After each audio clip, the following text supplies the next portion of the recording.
21-day anti-anxiety challenge. Boats and waterfalls, alleyways and payphone calls.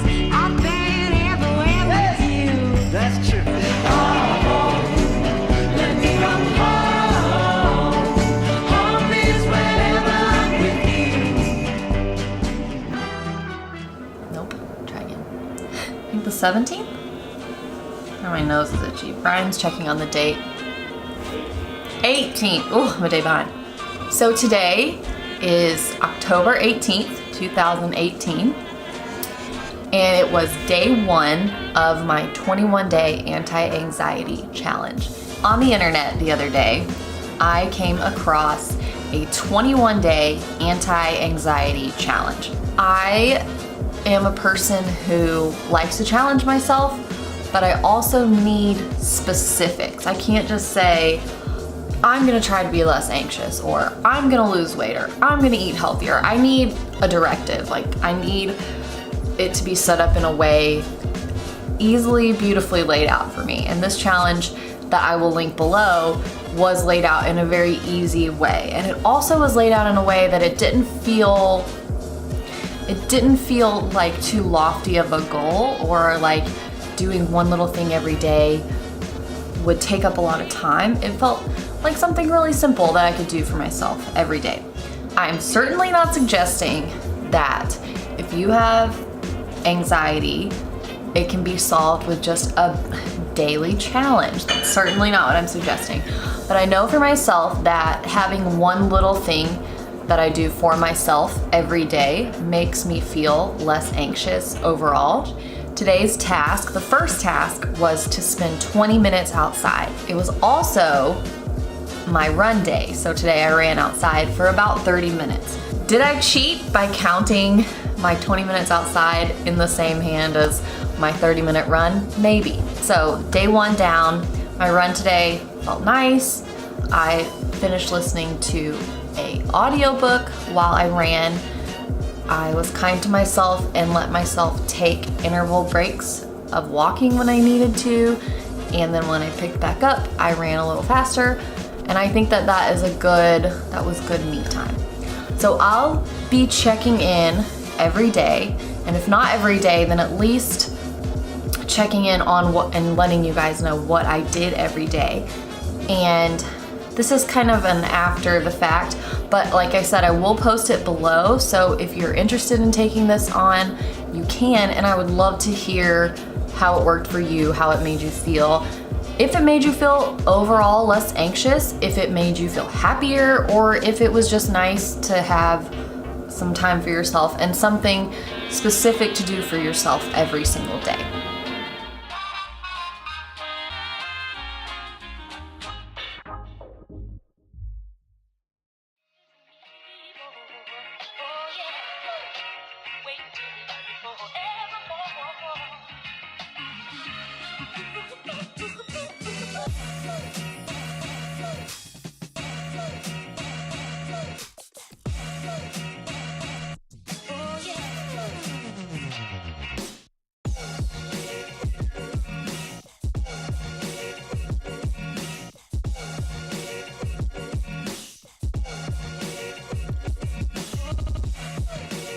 Today is day 2 of the 21-day anti-anxiety challenge. The task today was to color a page out of a coloring book. I used some metallic gel pens, so it was kind of like, it felt like a real throwback to childhood, although I don't think I would have ever done this much as a kid. I have to move the screen so I don't look at myself and I look at you guys. The metallic gel pens left a little bit on me, and there's a little bit on the counter, and you can see like the smudging around the edge of my picture, but it did feel good. It felt, I just put on a podcast and I just colored and focused on what I was doing rather than worrying about other things. Sometimes when I do something like this, I'm thinking the whole time, this is such a waste of time. I need to go clean house. I need to go work on our budget. I need to work on the vlog. I need to X, Y, and Z. I made a point to make myself focus my eyes on what I was doing here and my ears on the podcast. And because I had those two senses completely focused on those two things, I wasn't really able to think, oh, I should be doing dishes, I should be vacuuming, I should be cleaning the bedroom. I was just focused on what I was doing and not feeling anxious about things I should be doing. And that was really helpful. So day 2, check, done. Lots of film in the bathroom. So that's a new level. I don't know how I feel about it. I'm in my bathroom. The lighting in here is really harsh. I don't know if she watches our videos, but Elena taught me this trick. She would often write on her mirror something for the week, usually a Bible verse. And this is something that I started doing. So I wanted to show you what I have right now on my mirror, and then I'm going to erase it and put my 21-day challenge answers up there. Y'all, first of all, let's just examine my messy countertop that I hardly ever clean up because I just get all this stuff out again the next day. This is what is on my mirror. I'm gonna read it to you since you can't really see. It says, I am safe. I am secure. I can navigate the unexpected if need be. I am prepared for whatever comes my way. I'm going to erase this. I'm gonna write on my mirror what my challenge was for Saturday, which was write down 5 things that you're grateful for. So I'm gonna write these down and talk them out with you guys as I do it. Let's see what this is. Things that I'm grateful for. Okay, for one, Brian. He is my rock, my sounding board, my safe place. I can come at him with anything, any emotion, any challenge, and he will meet it. And I'm so grateful to have him in my life. The second thing I'm thankful for is my family.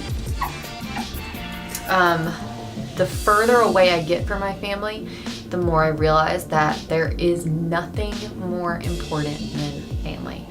Brian is my family in so many ways, but my mom and my dad and my sister and my grandparents and my aunts and my uncles and my cousins, that is everything. It's the whole reason, I believe, one of the whole reasons we're on this earth is to form our families into just love.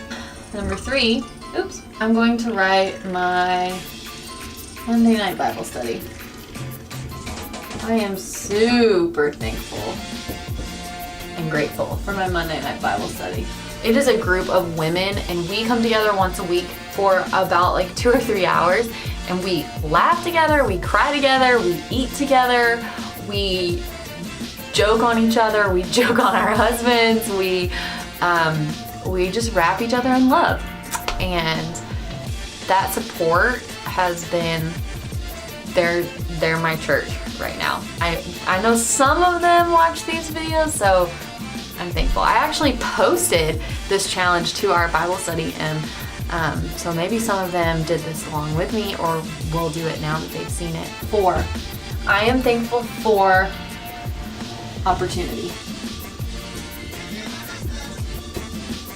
I'm thankful for the opportunities that we have had to live in amazing places like Wichita and like Alaska. That's been a crazy opportunity for us, and one that we never dreamed of when we were just like 2 college kids trying to figure out the world. And it's been really cool to not only get to see so much in so few years, but to get to do it with Brian. It's been really cool. All sorts of opportunities. I mean, I had opportunities all through college that I never thought I would have. So just all the opportunity that I've been afforded in my life, I'm really grateful for. Number 5, oh gosh.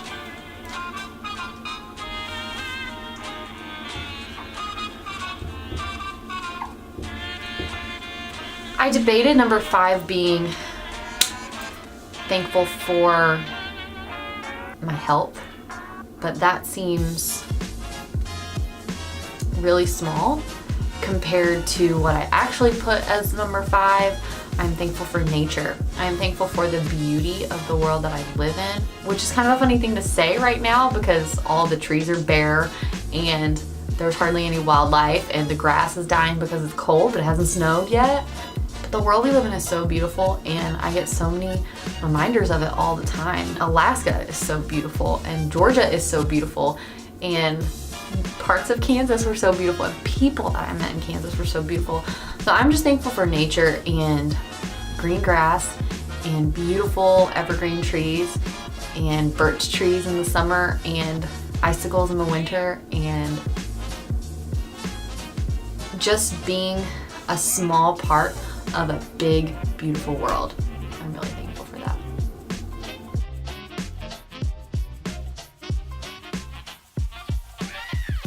I got my hair cut today and I never wear it straight, so pardon me for playing with it and brushing it around because I just feel very glamorous thanks to my boo Alexis at Head to Toe.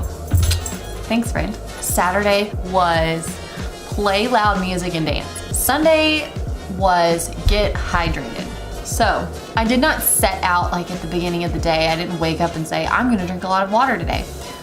However, we had a pressure system coming through, and whenever we have a pressure system coming through, I will pretty regularly get a migraine, and I was out with that, just down for the count all day Sunday. And when I have a migraine, the only thing that feels better is drinking a lot of water. So I didn't do that as part of the 21-day anti-anxiety challenge, but I did it, so I can still check that off, right? So today, I'm kind of rearranging everything in true Taylor form. Today's task for the 21-day anti-anxiety challenge was no social media. Now, you're probably thinking, especially if you follow me on Instagram, you're not gonna be able to do that. And I thought that too. But I am going to switch. So I'm gonna do Wednesdays today. And then tomorrow, I'm going to have a no social media day. But before I go to bed, I'm going to write no social media on my hand. Mom, I know you don't like me writing on myself, but I'm an adult now. I live in Alaska. So just fly up here to fuss at me. But I'm gonna write it on my hand. No social media on my hand so that I have that visual reminder. I probably am also going to write it right here so that if I go to pick up my phone, I can see it and I'll remind myself. And I'm gonna take a long bubble bath. And tomorrow, no social media. My task today for the 21-day anxiety challenge is to take a bubble bath.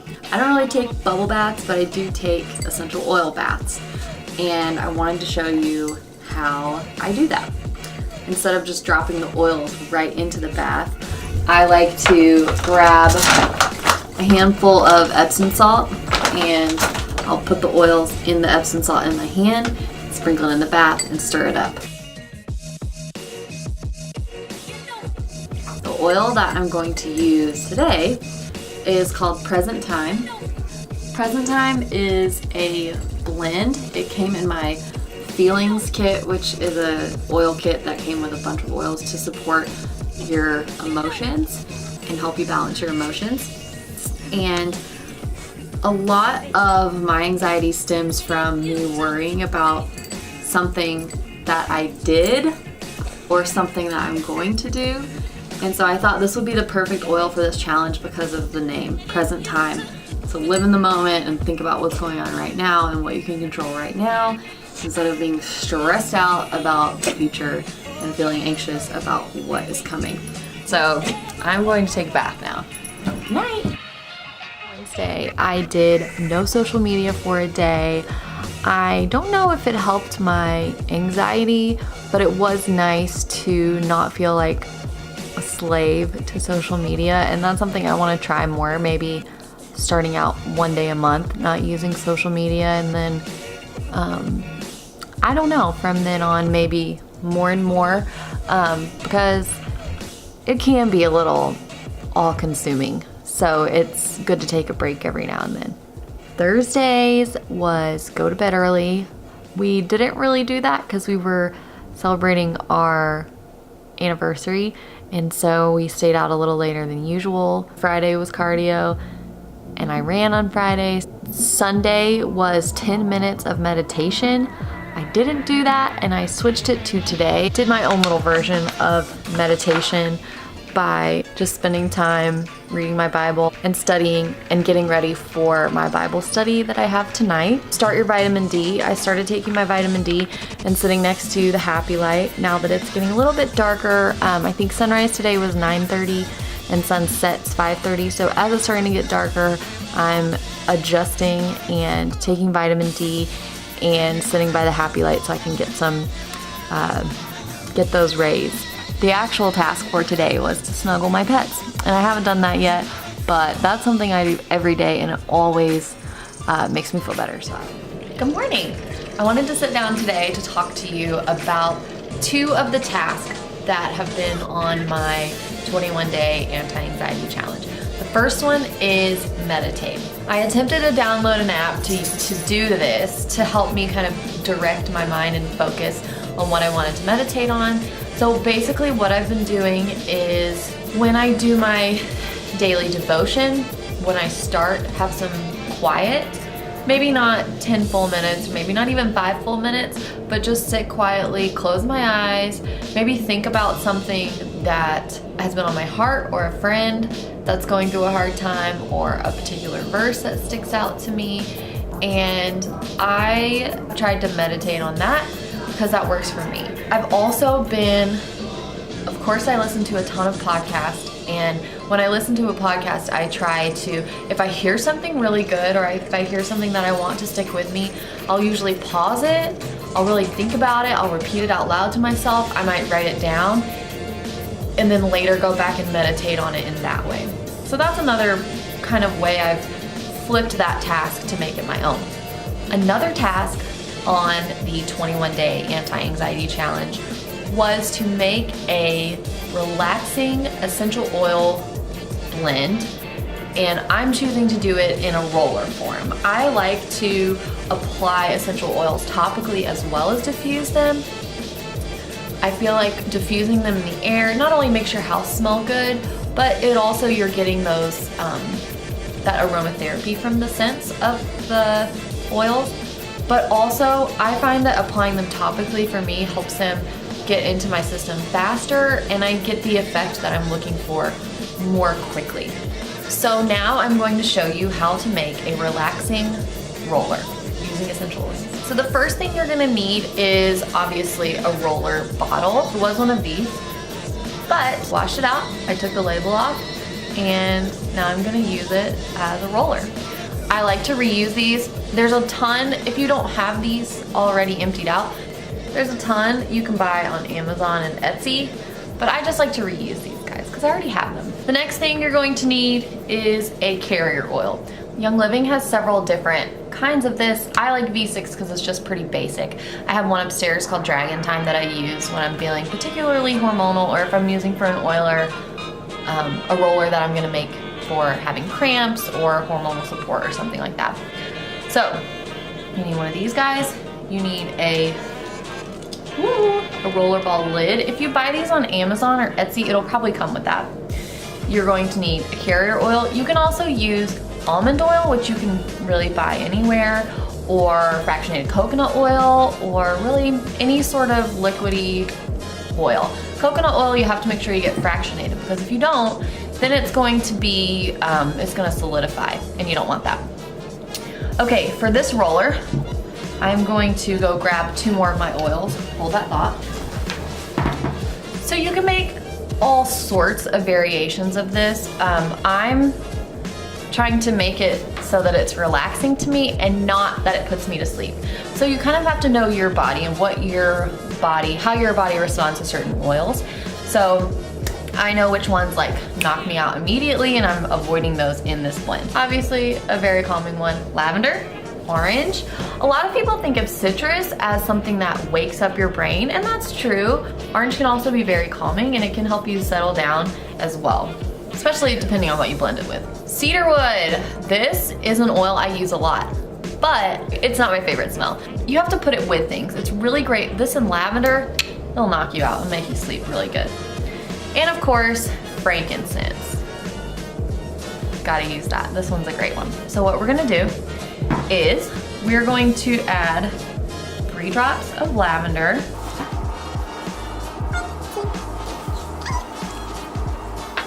3 drops of orange.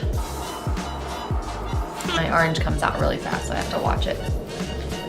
Only 2 drops of cedar wood and 2 drops of frankincense. Frankincense is one of the pricier oils, so I'm really careful about how I use it and when I use it. I try to use it more in rollers so that it'll go a little further. I very rarely will diffuse it because I just want to make it last as long as possible. But when I do have to buy a new one, I make sure to use my points so that I'm not using it out of pocket, but instead I'm using the points I've accrued to kind of cover it. Okay, I've got all my drops in there. So again, 3 lavender, 3 orange, 2 cedar wood, 2 frankincense. The rest, you just fill with carrier oil. You can pour, but I like the pump because I can kind of monitor it a little more. There we go. You pop the roller on. These rollers can sometimes be hard to pop on. So I set them on top, screw it down, tighten it a little. So it doesn't really need mixing. It's kind of like the diffuser. When you put the oils on the bottom and then you put the water on top, or in our case, the carrier oil on top, the oils kind of disperse throughout. But I still like to take it in my hands and kind of roll it. Maybe this is calming for me. Maybe this is my anti-anxiety. Super easy way to make a roller, and I'm gonna test this out the next time that I'm feeling particularly anxious or nervous or overwhelmed.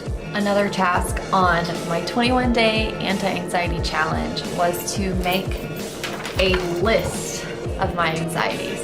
So I put on some calming orchestra music, because I'm a nerd like that.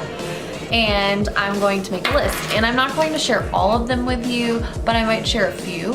My next day task is to write down what I can do about those anxieties. Either what I can do to calm myself down when I'm feeling them, or what I can do, like if there's actually any action I can take against them. So I'm gonna get to writing.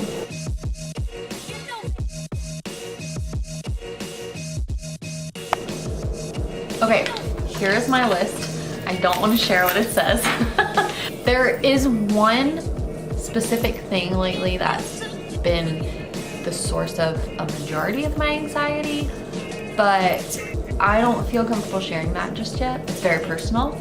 So I wanted to list some of the things that I do feel okay sharing about that induces anxiety. Things that make me anxious. Riding in cars with other people driving. I do okay with my dad driving, and I do okay with Brian driving, but part of my anxiety is feeling out of control, which is ridiculous because my rational brain says that's life, we're not in control. But my cloudy, anxious brain says, you know, if I were driving this car, it would be okay because I could control what was happening, and that is just the control freak in me. Last minute plans or not having a plan. I like to know what my week looks like. I like to know what my day looks like. I like to know where I'm going, what I'm gonna do. Sometimes I can be spontaneous. Like if I make plans with a friend, I can just say like, do you wanna hang out Thursday at around 2? And then we can decide then what we wanna do, if we wanna go to the store, if we wanna sit around and drink coffee, if we want to have a discussion over a movie or go to a movie or something like that. I do okay with planned spontaneity, but just, I mean, if you called me right now and said, hey, do you want to hang out? I would be like, no, I can't. Call me tomorrow, or I'm not free right now, but could you call me later this week and we could, you know, I can schedule you or something. So last minute plans, not knowing that that plan is coming, or not having one at all. I cannot go to the grocery store without a list. If we're gonna go into town, I wanna know where we're going. if we're gonna go on a drive, I wanna know what our end destination is or how long we're gonna go for this drive. So last minute plans or not having a plan at all will make me extremely anxious. Sometimes I will feel very overwhelmed if the house is in disarray. I don't mind specific areas being cluttered, so the basement I'm okay with because it's kind of out of sight, out of mind. If someone comes over to my house, they're not gonna go down to my basement, I hope. And I'm not a neat freak. Please do not mistake this. I'm not a neat freak at all. I am like, I would way rather spend time with Brian or spend time with a friend than spend that time cleaning my house. But if it gets too much, that it feels like I couldn't just all clean it up really fast, I get really anxious and really overwhelmed with that. I can have a sink full of dishes and just know like, okay, I just have to get to it and do this load of dishes and then I'll be fine. But if I've got a load of dishes and I have dinner to cook and I need to vacuum because there's cat hair everywhere and then Hercules has an accident on the floor and then I spill, like, if it all starts to pile up, I have a big problem being like, it's fine, just take it a step at a time. I immediately am like, I'm so overwhelmed because I have so much to do that I can't do anything. I love people, but something that makes me very anxious having to do with other people is when I am in a full store of people. I don't even mind crowds, like I love concerts. But if I'm in a store where there's just a lot of people, it makes me very stressed out because my immediate reaction is, oh no, you go ahead. Oh no, you go ahead. Or, oh, let's scoot over. And I immediately retract into this very like gender stereotype of making myself really small and not wanting to be in anyone's way. And if you run over my toe with your shopping cart, I'm gonna tell you I'm sorry for putting my foot under your shopping cart. That makes me extremely anxious. I go into a new situation, a new group that I don't know very well. Even though I'm very extroverted, that can make me very nervous. Now, if I'm going somewhere with people I know, if I'm going over to a friend's house to watch a movie, if I'm going to my Bible study, places that I feel safe, I don't have this problem. But if I go to a new place and I haven't felt out if that situation is safe yet, that can give me a lot of anxiety. Just the alien nature of the situation, not knowing the situation, not knowing the group, like not being able to feel out the group. Like, you know, as humans, we adjust to the group we're in. So that's just, I mean, that's like psychology. We adapt and change based on the group we're in. If you're around a bunch of kids, you're gonna probably say, I have to go potty, or, oh darn, instead of, oh, you know, I mean, you're gonna kind of edit yourself and change yourself in small ways based on the group you're in. But if I don't know that group and I don't know how to feel that group out, that makes me nervous. Or if I don't know that person, I don't know how they're gonna respond to me. Usually, I mean, I can have a big personality, and sometimes if I go in too strong, I leave and all I can think about is, did I say something that hurt that person's feelings? Did I monopolize the conversation? Did I talk too loud? Did I talk about something inappropriate? I just get very in my head about situations with other people, even though I'm extroverted. I think that is okay and maybe even normal. I will get too anxious if I have too much to do or if I have not enough to do. So if I fall into a state of not boredom, if I don't know what I'm doing for the day, I worry that I'm missing something. I do some freelance writing. If I'm sitting around all day and I'm like, this is so weird, I don't have anything to do, I'm just watching Netflix, I will panic that, oh my gosh, I'm missing an email that I was sent by my editor that I need to get in this article and it's probably due today.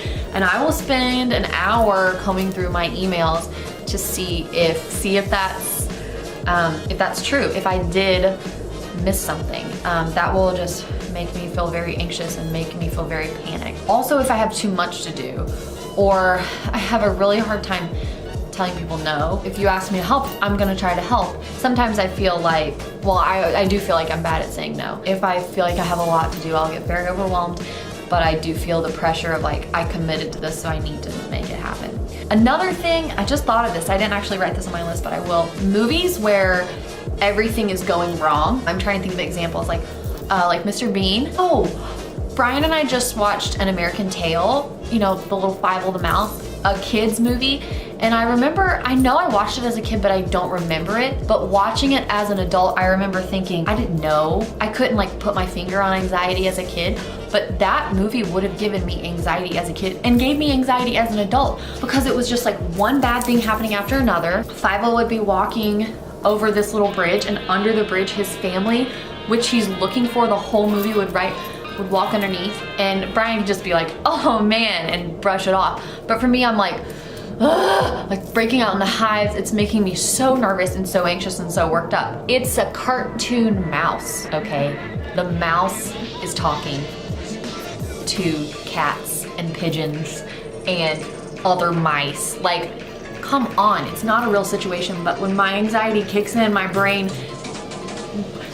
if you have anxiety, you know this feeling, but like when your anxiety kicks in, there is no rationale. There is no brain saying that doesn't make sense because it's like an override. So that's a list of my anxieties. So I have to be honest, I looked over yesterday's video while I was editing it, and I'm really nervous about posting it. And I think a lot of my anxiety actually stems from what others are gonna think of me, which is terrible. And that's something I'm trying to be better at, and just put out stuff that I like and do stuff that I like. And if other people don't like it, then they can stop watching it, or they can skip it or unfollow or whatever. And as I was looking through while I was editing, I just found myself thinking a lot about like people who may not understand what anxiety is because maybe they don't have it, or people that may think like those are normal occurrences, and a lot of those are. Like, I think a lot of people feel nervous about going into a new situation. Usually anxiety is more than just a little feeling. It's more of an overwhelming feeling, especially if it develops to the point of having anxiety attacks or panic attacks even. Well, I've worked really hard on this video, and I've worked really hard on myself throughout this challenge. I will say that something that's helped with a lot of my anxieties is to tell my friends or tell Brian when I'm feeling that way. The friend-oriented situations, I will just say to them, hey, I would love to hang out with you, and I appreciate you thinking of me and wanting to hang out with me, but it really doesn't work for my personality to make plans last minute. And I'm sorry, but I hope that's okay. And I think just being honest is what is helpful. I also would like to just shout out to Brian because he's very good at knowing when to talk through my anxiety with me and when to just let me feel what I'm feeling. And that's really hard. I mean, that takes a lot of discernment, and he just has a gift for knowing how to handle that and how to handle me, and I appreciate that. Yeah, so that's all.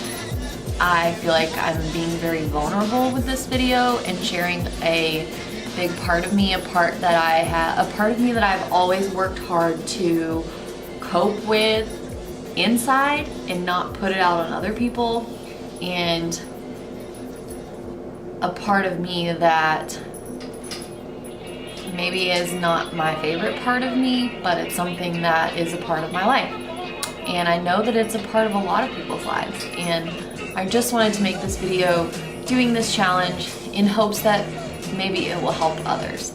Like I said at the beginning, I'm certainly not suggesting that doing little things like taking a bubble bath are gonna make you not have anxiety, but I think that everyone has to have their own coping mechanisms when it comes to feeling anxious or feeling depressed. We all have to have our coping mechanisms, and I just wanted to work through this challenge so that you could kind of see what worked for me and what didn't work for me, and how I manage my anxiety on a daily and weekly basis. So I hope this helped. Please, if you try any of these things, if you do the challenge, if you have anxiety and this helped you, just reach out to me in the comments below. I would love to hear your opinions and your thoughts and what you think of this challenge. So Thanks for watching, and click the bell if you want to get notifications about our videos that we post in the future. Thanks for watching, guys.